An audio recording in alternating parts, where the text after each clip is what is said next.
سائل کہتا ہے عبد المطلب کا ایمان اور ابو طالب کا ایمان کیا تھا؟ نبی کریم صلی اللہ علیہ وسلم کے دادا وہ تو آپ کو علیہ الصلوۃ والسلام کو نبوت ملنے سے پہلے ہی فوت ہو گئے تھے۔ پیارے حبیب علیہ الصلوۃ والسلام بچپن میں تھے، ابھی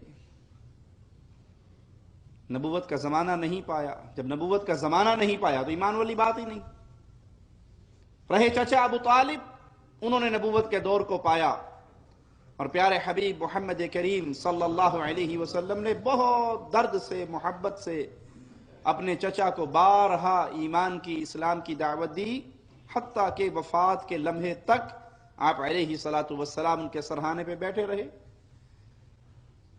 جب ابو طالب اس طرح مرگ پہ تھا، پیارے حبیب آگے بیٹھ گئے اور کہنے لگے، چچا قل لا الہ الا اللہ فی اذنی، میرے کان میں ہی ایک مرتبہ پڑھ لے لا الہ الا اللہ۔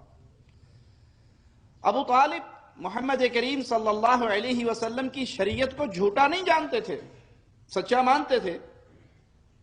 قرآن کو، دین کو، اسلام کو، حقیقت کو سمجھتے تھے۔ پھر کیا چیز تھی جو ایمان لانے سے انہیں روکے رکھی؟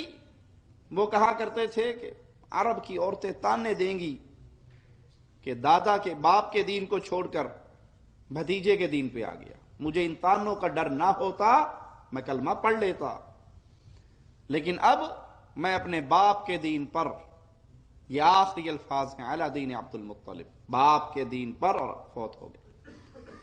محمد کریم صلی اللہ علیہ وسلم کو بڑا دکھ ہوا اپنے چچا کی وفات کا، تو قرآن حکیم مالک کا فرمان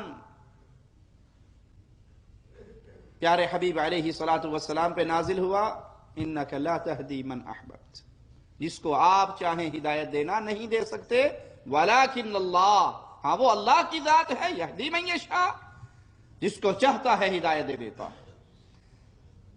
عبد المطلب نے تو پیارے نبی علیہ الصلوۃ والسلام کی نبوت کے دور کو ہی نہیں پایا، پہلے ہی فوت ہو گئے، اور ابو طالب نے نبوت کے دور کو پایا لیکن ایمان کی دعوت کو قبول نہیں کیا۔ اسی لیے رسول اللہ صلی اللہ علیہ وسلم کا فرمان ہے کہ جہنمیوں میں سب سے ہلکا جہنمی، سب سے کم عذاب والا میرا چچا ابو طالب ہے۔